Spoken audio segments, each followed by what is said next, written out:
Olá pessoal, mais uma vez bem-vindos ao nosso curso de Direito Processual Civil. Nós estamos falando sobre jurisdição. Então, na nossa primeira aula de jurisdição, identificamos o conceito de jurisdição, as características da jurisdição, os princípios relacionados ao ofício jurisdicional. Na nossa última aula de jurisdição, na segunda aula, falamos sobre a ideia de jurisdição enquanto um poder estatal, a jurisdição, a classificação das jurisdições, a jurisdição enquanto una e indivisível. E na aula de hoje, já entrando um pouquinho no conceito de competência, nós vamos falar sobre a jurisdição nacional, jurisdição internacional e alguns mecanismos de apoio, alguns mecanismos de colaboração previstos no nosso Código de Processo Civil, nosso Código de 2015, em relação à jurisdição. Então vamos lá. Jurisdição nacional. A partir do artigo 21 do Código de Processo Civil, nós temos que compete à autoridade judiciária brasileira, então a jurisdição nacional brasileira, processar e julgar as ações que, inciso 1º, o réu, qualquer que seja a sua nacionalidade, estiver domiciliado no Brasil.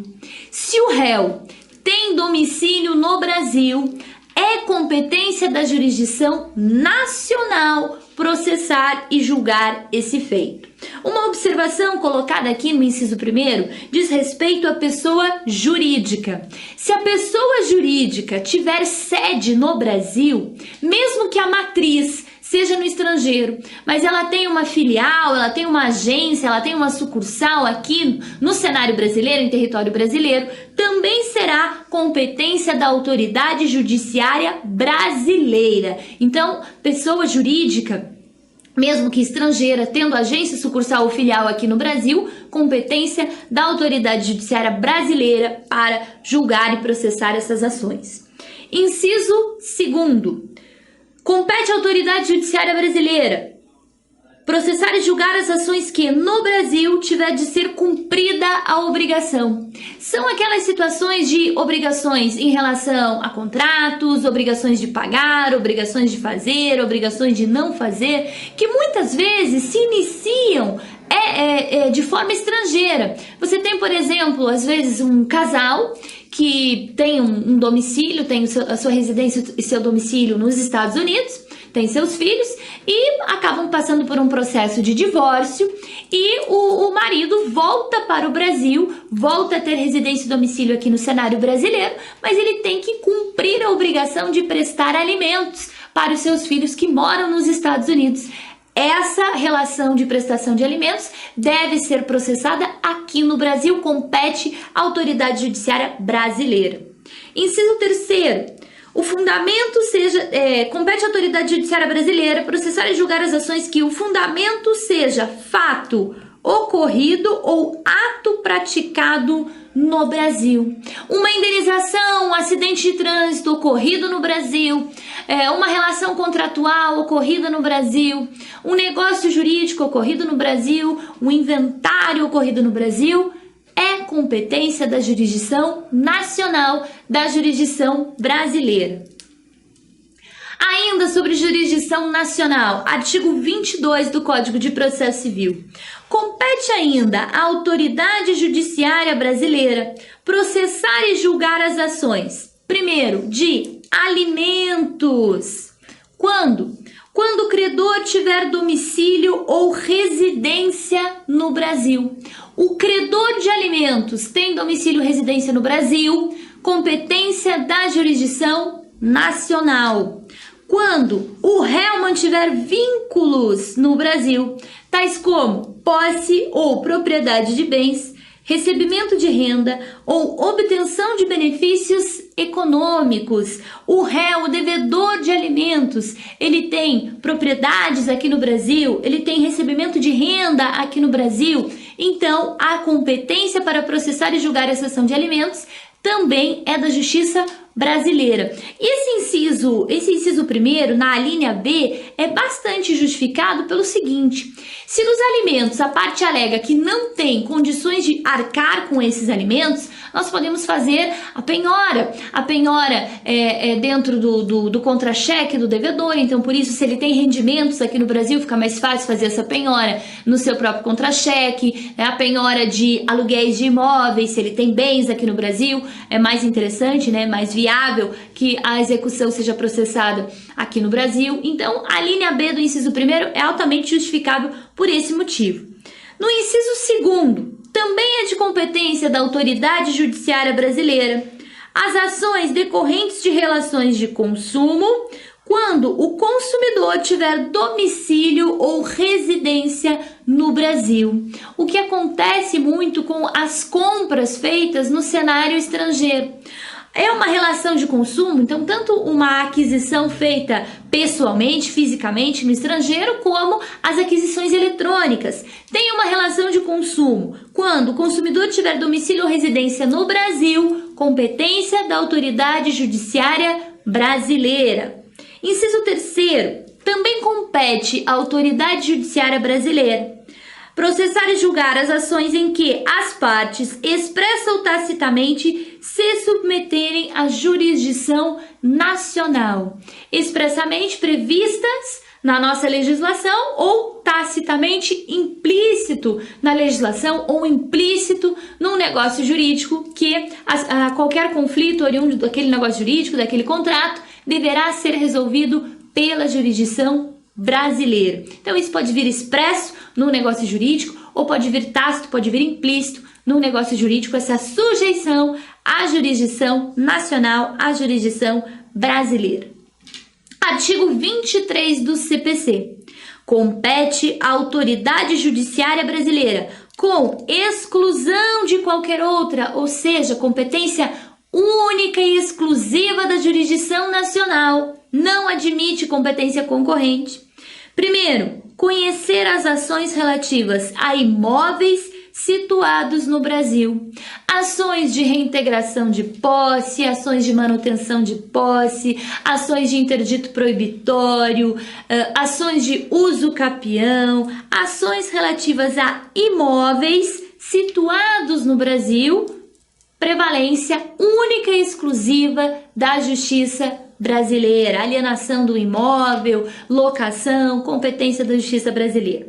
Inciso segundo, também compete exclusivamente à autoridade judiciária brasileira, em matéria de sucessão hereditária, proceder à confirmação de testamento particular, aquele testamento que a parte redige, não leva ao cartório, não é o testamento cerrado, nem é o testamento público, é o testamento particular, e a partir do momento do óbito, a partir do momento da morte, esse testamento deve ser confirmado pelas testemunhas em juízo. Então, confirmar um testamento particular e também ao inventário e partilha de bens situados no Brasil, competência exclusiva da autoridade judiciária brasileira. Então, todo o procedimento de inventário ou testamento particular em relação a bens situados no Brasil, competência da autoridade judiciária brasileira. Inciso terceiro do artigo 23. Também compete exclusivamente à autoridade judiciária brasileira as ações de divórcio, separação judicial, dissolução de união estável, proceder à partilha de bens situados no Brasil. Percebam duas situações importantíssimas aqui no inciso terceiro. Primeira delas, a colocação da dissolução da união estável. O Código de 73 não fazia previsão de competência judiciária brasileira para as dissoluções de união estável, a união estável que já vinha equiparada ao casamento pela nossa Constituição Federal e pelo nosso Código Civil de 2002, no CPC de 73 havia o privilégio, né, ou a disposição apenas do casamento, apenas da figura dos cônjuges, e o Código de Processo Civil novo estabelece ao lado do casamento, ao lado dos cônjuges, a figura da união estável, a figura também do companheiro. Então, nas ações de divórcio, separação judicial ou dissolução de união estável, tendo bens a partilhar aqui no Brasil, competência exclusiva da jurisdição brasileira, da jurisdição nacional. Então, o artigo 21, 22 e 23 trazem as competências, as regras de competência exclusivas e também a competência concorrente da jurisdição brasileira. E agora, a partir do artigo 26, vamos analisar algumas situações de cooperação internacional.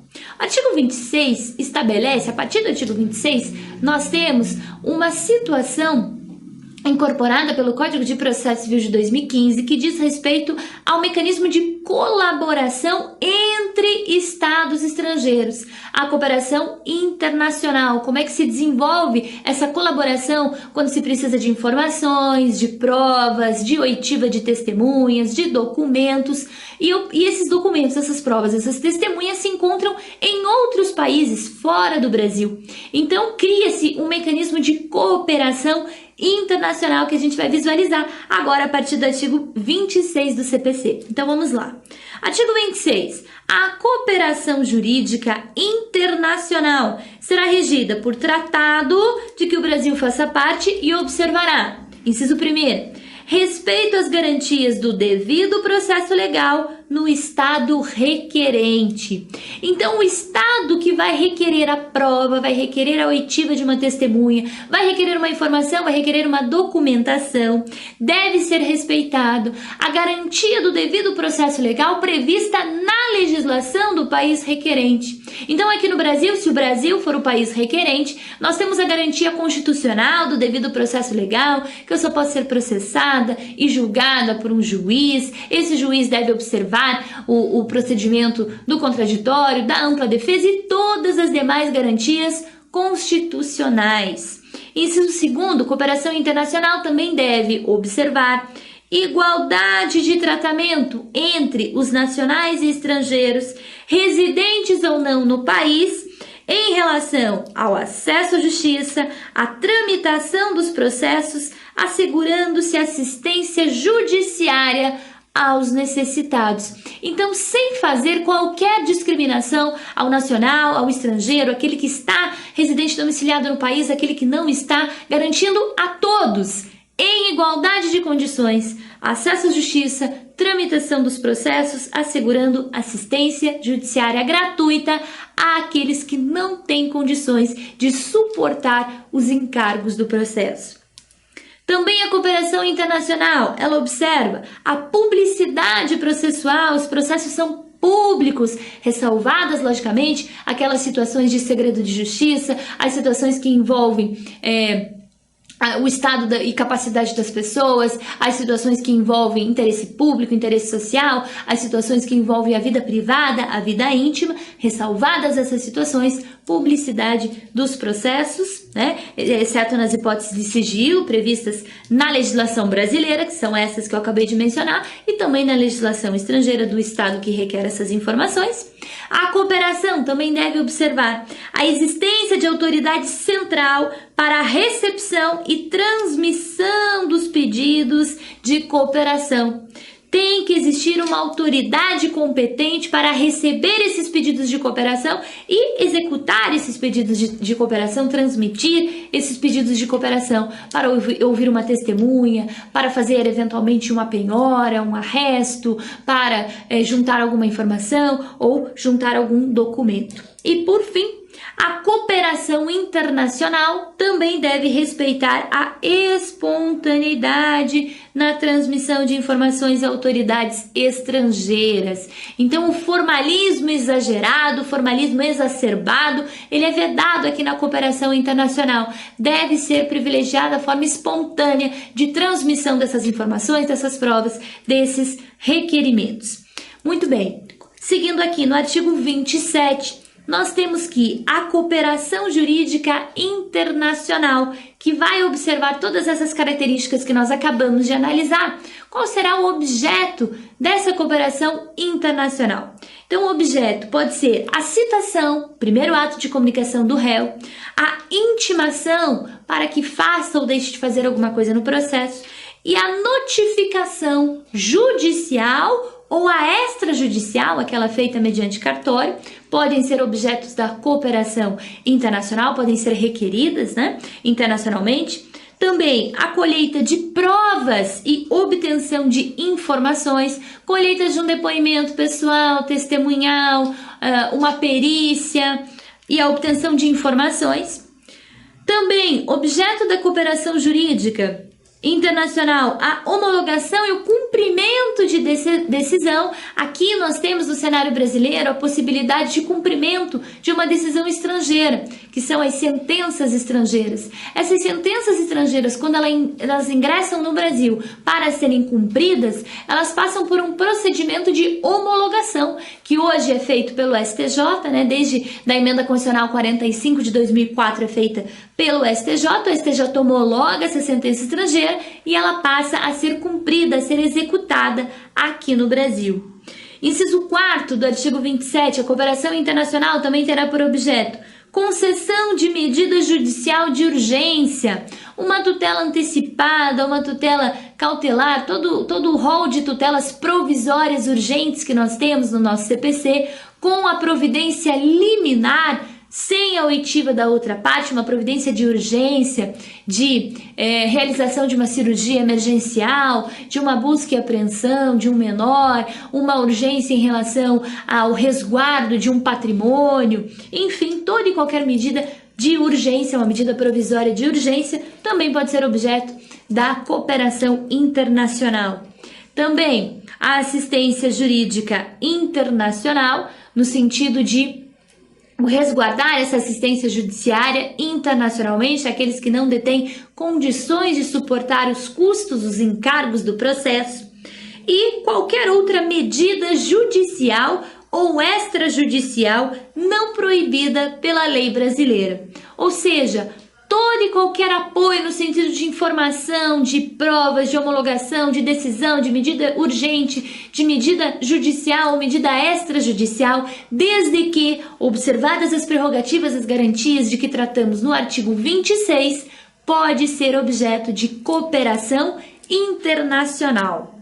Essas modalidades de cooperação internacional, elas podem ser sob dois aspectos, de duas formas, né? Nós temos o auxílio direto, previsto a partir do artigo 28 do CPC, que consiste na análise de provas, informações, medidas judiciais não proibidas pelo Brasil. Então, tudo aquilo que está transcrito no artigo 27, todo o objeto da cooperação internacional, ela pode ser feita por via do auxílio direto, que é essa mera requisição e transmissão de informações, de provas, de medidas judiciais feitas diretamente ao Estado correspondente, por isso ela recebe o nome de auxílio direto, e é uma novidade no nosso Código de Processo Civil, é uma forma de cooperação internacional. E a outra forma de cooperação internacional diz respeito à carta rogatória. A carta rogatória é aquele mecanismo de distribuição de uma carta de comunicação entre estados diferentes, entre países estrangeiros. Então, dentro lá do cenário de todas as comunicações judiciais que nós temos, ao lado da citação, ao lado da intimação, nós temos as cartas de comunicação.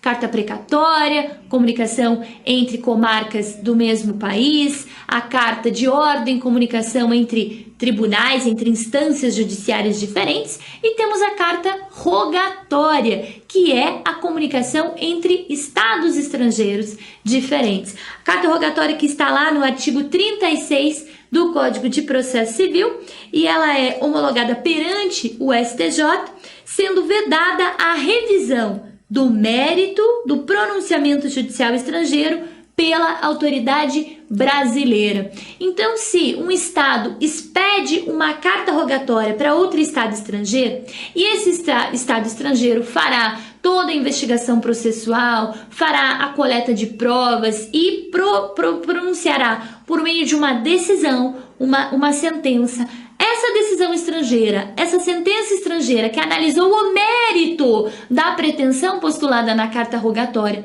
quando vem para o Brasil e é homologada pelo STJ, a justiça brasileira ela só pode cumprir cumprir a decisão estrangeira. Ela não pode revisar o mérito discutido pela autoridade estrangeira. O mérito discutido pela autoridade estrangeira, ele é legal e imutável. A autoridade brasileira apenas irá cumprir essa decisão. Então, muito cuidado com a carta rogatória. No momento que ela passa a ser homologada pelo nosso STJ, pelo nosso Superior Tribunal de Justiça, o STJ apenas vai verificar as condições de regularidade, se não há a violação de alguma norma, de alguma regra constitucional. Então, verificar esses pressupostos de validade para que a carta rogatória possa ter aplicabilidade aqui no Brasil. Mas revisar o mérito, revisar a discussão entabulada lá no país estrangeiro não pode ser objeto da nossa carta rogatória quando ela vem aqui para o cenário brasileiro.